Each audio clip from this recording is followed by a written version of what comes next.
Okay, gang, picking it back up. I think this is video 4. I got cut off, so we're back now. And I had just divided off the -2 to both sides, and I was solving, and I was saying that whenever you divide or multiply by a negative, so it has to be a combination of those two things. You're either dividing by a negative or multiplying by a negative. You have to then flip the sign. So I flipped the sign here, and I'm going to flip the sign here. I'm also going to reduce, so double negative makes a positive. Right, there's that part. Whoop! Must be drawing this on the ocean here. Okay.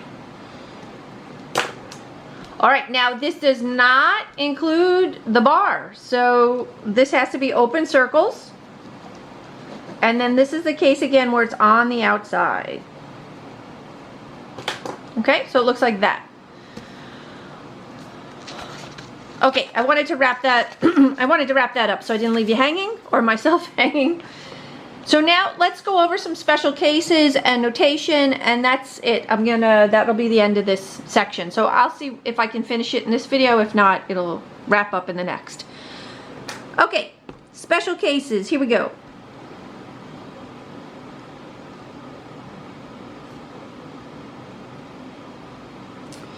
So you may have a double absolute value. If you have a double absolute value, if you think of everything I've taught you, right? I've taught you these cases.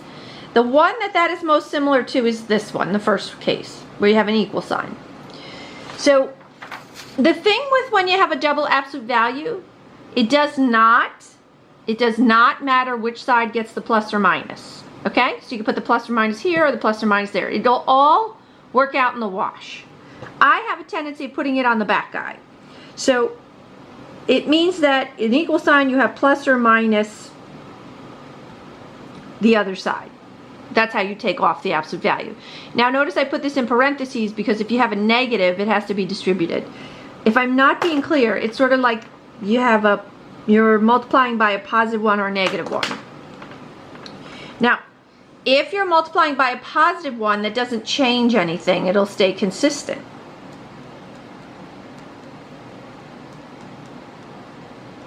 Because +1 times 4x is 4x, and +1 times -7 is -7. So the +1 doesn't alter it. What alters it is when you have a -1. So I'll add an extra step on this side. If you have a -1 or negative out front, that is going to opposite the signs. So when you distribute the negative, it becomes -4x plus 7. So either you can know that for this case the signs are opposite, or however your brain wants to do it. Okay, so we're going to go ahead and solve now. It just depends how you solve. Like my brain wants to bring the x's to the right and the constants to the left.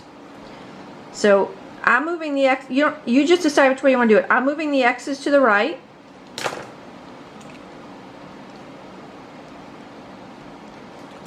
And I'm moving my constant to the left.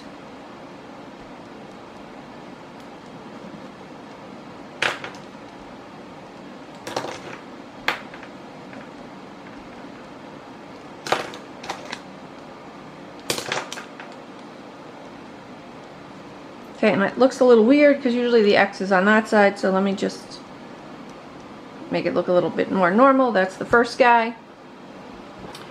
Okay, now since it doesn't matter which way you move stuff, it'll all work out in the wash. You don't have to do it my way, okay? You do it whichever way you prefer. I'm going to move the x's to the left this time.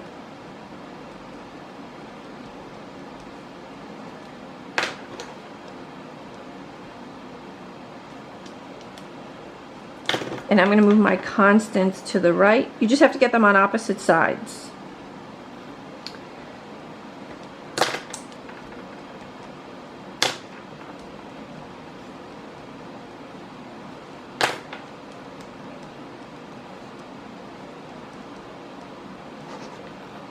Okay, and again, in a case like this, I'm going to squeeze this at the very bottom. In a case like this, that's just where it's two distinct dots. Okay, gang? So double absolute value with an equal sign is actually a really sophisticated version of case 1. Okay, real sophisticated version of case 1. Same general rule applies. You just take the positive and negative of one of the sides. And you just got to make sure that the positive and negative gets distributed to both, to however many terms you have here. Okay, I'm still working on the special cases. So now let me, this is going to get a little bit abstract now, okay? So just hold on to your hats.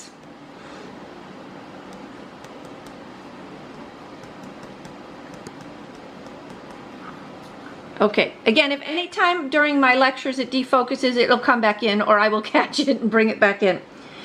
Now, I have done no cases where when it's been isolated, it's been, there's been a negative on the right. You know, sometimes you start with a negative on the right, but when you move something around, it turns out positive, so you can finish the problem. But I've never started when it's isolated and there's a negative. So if you have this case, there's no like work to crunch out. It's like a true or false concept. So an absolute value at the very least is 0. So this side at the very least has to be 0. It's 0 or higher since it has the absolute value. So anything I put in here will always be higher than -10. I'll always be greater than -10 because this side at the very least is going to be 0. So that means this is always going to be true. Okay, so that means that this is all solutions. You can write that on words on the test. Your book is going to write it like this, negative infinity to infinity, and I haven't showed you notation yet, so I have to come back to that. But basically that means that you're doing the whole number line. It means anything works. Anything at all works, okay? Whereas now if I have it less than, this side at the very least is a 0. So this side actually will never be smaller than -10. That's impossible. So again, there's no work here. Don't pull it out of absolute value form, either of these. So this case is actually no solution. That's impossible. And how your book will write it is like this. If you've ever seen that, that's an empty set. That's called an empty set. Now, technically, if we want to pull really in tight with this concept, you can start to talk about zeros too. So if something is equal to 0, there's no two answers. It's just then that would be, okay, you just pull it out. So if it's equal to 0, it's just going to be one answer. You just solve for it. If you have it greater than 0, then that must, which case am I trying to do? Greater than or equal to 0. So that will also always be true because this will always be 0 or higher. So you will see some, your book does all solutions. So you will see some also with the 0 in it. All right, I'm already at 8.5 minutes, so let me just rattle on the notation. So let me just make a for instance.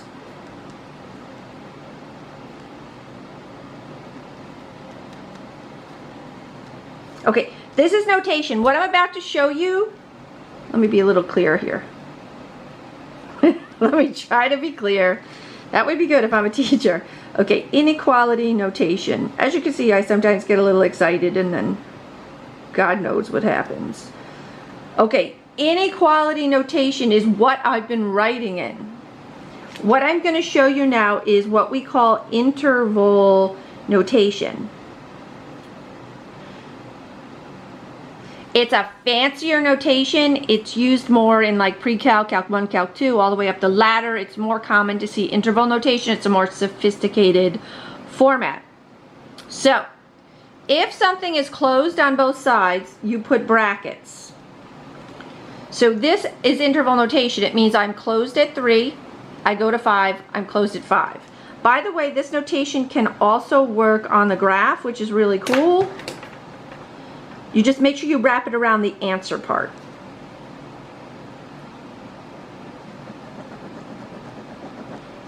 So graphically, the graphs can have the same notation. Now, if from 3 to 5 was actually open,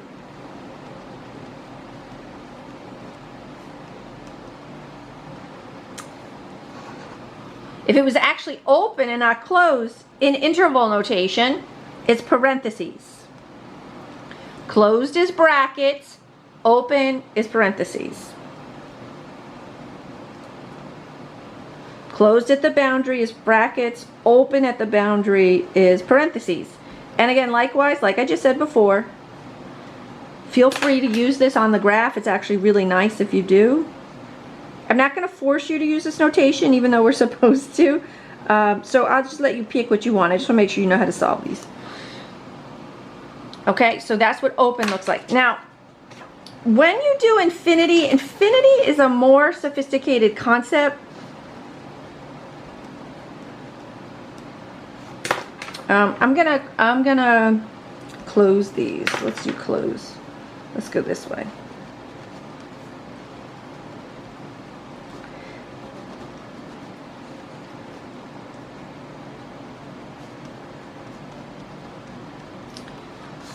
Okay, infinity is more of a sophisticated concept. So just before I write the answer to this, let me talk it through. It's one thing to say, hey, I'm going to meet my friends at Dunkin' Donuts. I'm going to meet my friends at the park. Like, that's a distinct spot. Like, that's it. Like, if you say I'm going to meet you at so-and-so, that's a distinct position in space. But infinity is a conceptual, it's a concept. Okay? You can't tell your buddy, like, oh, I'm going to meet you at infinity. You're going to be like, where the heck is that, right? Where's that, right? It doesn't make sense because not a particular spot in space. So my point is, if you can say a particular spot in space, like I'm stopping at 3. I'm stopping at 3, then we can close it. But infinity, you can't stop there. So infinities are always open because they're not like a distinctive spot. Okay, so try to remember that. Infinity is always open. So you have to write these separately. So first of all, on the left side, this was going to negative infinity. Notice I wrote open. This is never closed. I couldn't tell you where on the number line negative infinity is. It's not like, oh, not that you need my pant leg. It's not a particular spot. So negative infinity is on the left. It's going to 3. You could write this nice symbol. This means union. So it's this and that. And then 5 is a specific point in space, and that goes to infinity. And again, infinity is a conceptual concept. It's not a specific destination. It's not a specific point in space. So again, that has to be open. Keep your infinities open.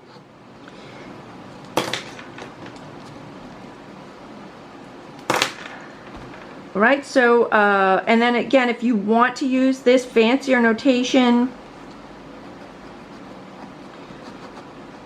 so any of the problems we just did, any of the homework problems, they can all be written in this different notation. So please try to do it. Try to get used to it, because if you plan on going up the math ladder, this is what you're going to see in the pre-calc book. This is what you're going to see in the calculus book. It's not that you never see this and you can't use it. You can. It's just like as you become more sophisticated with the mathematics, you get more tools in your toolbox, which makes you just more flexible, more able to solve things, more able to do more sophisticated scenarios, that kind of idea.